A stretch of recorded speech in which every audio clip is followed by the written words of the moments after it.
Ninth inning of the decisive game of the playoff series.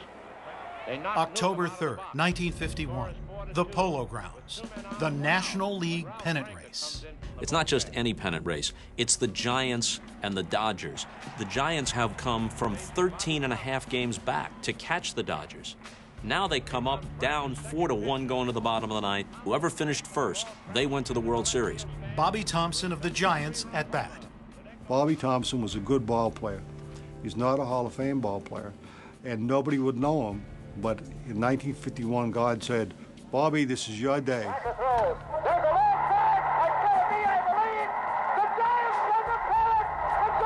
Not only does Thompson hit the home run, but Russ Hodges delivers this incredible, passionate, unforgettable, spine-tingling to this day call.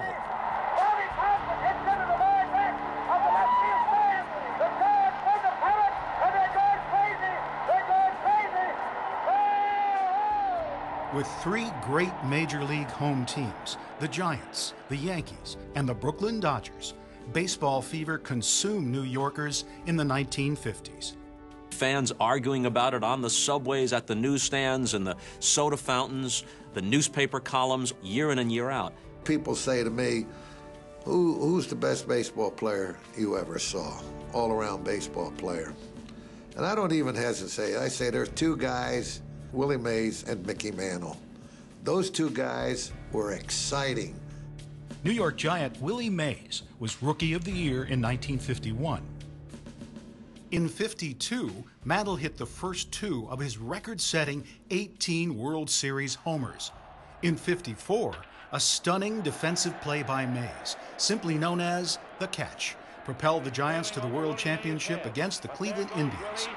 He turns and makes a miraculous catch with his back to the plate. Willie Mays was talking to the clubhouse boy, and the clubhouse boy told him that he didn't have a glove for Little League.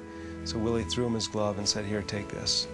And so this little boy went out and played Little League with Willie Mays' glove that he made one of the most famous catches in history with.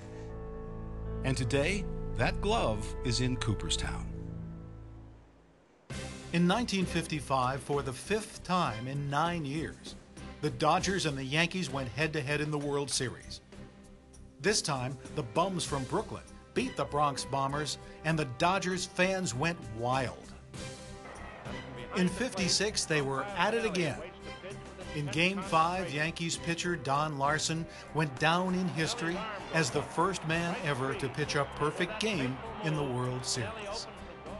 The following year, fans of both the Giants and the Dodgers would suffer a more serious blow than losing to the Yankees. The Giants announced their move to San Francisco, and the Dodgers went to LA, leaving behind their fans and their beloved Ebbets Field. Only 2 years after the move west, the LA Dodgers won the 1959 World Series. By 1962, they had a brand new stadium home. I call it blue heaven on earth. Some of the greatest players that ever played the game of baseball have performed out on that field. Sandy Koufax started in Brooklyn, made the move to LA, and led the Dodgers to 4 World Series and 3 championships. He set a new standard with 382 strikeouts in 1965. Back on the East Coast, the New York Yankees were up against the scrappy Pittsburgh Pirates in the 1960 World Series. Instant hero Bill Mazeroski became the first player ever to end the World Series with a home run. The 1961 Yankees are considered one of the greatest teams in history, with larger-than-life slugger Mickey Mantle and his quiet teammate Roger Maris.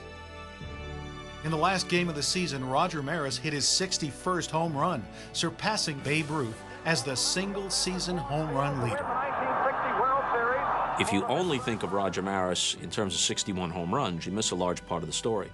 He won back-to-back MVP awards in '60 and '61. He was a perennial all-star in the American League. He played on 7 pennant-winning teams in the '60s. Could you write a history of baseball and not give a significant chapter to Roger Maris? The answer to that is no.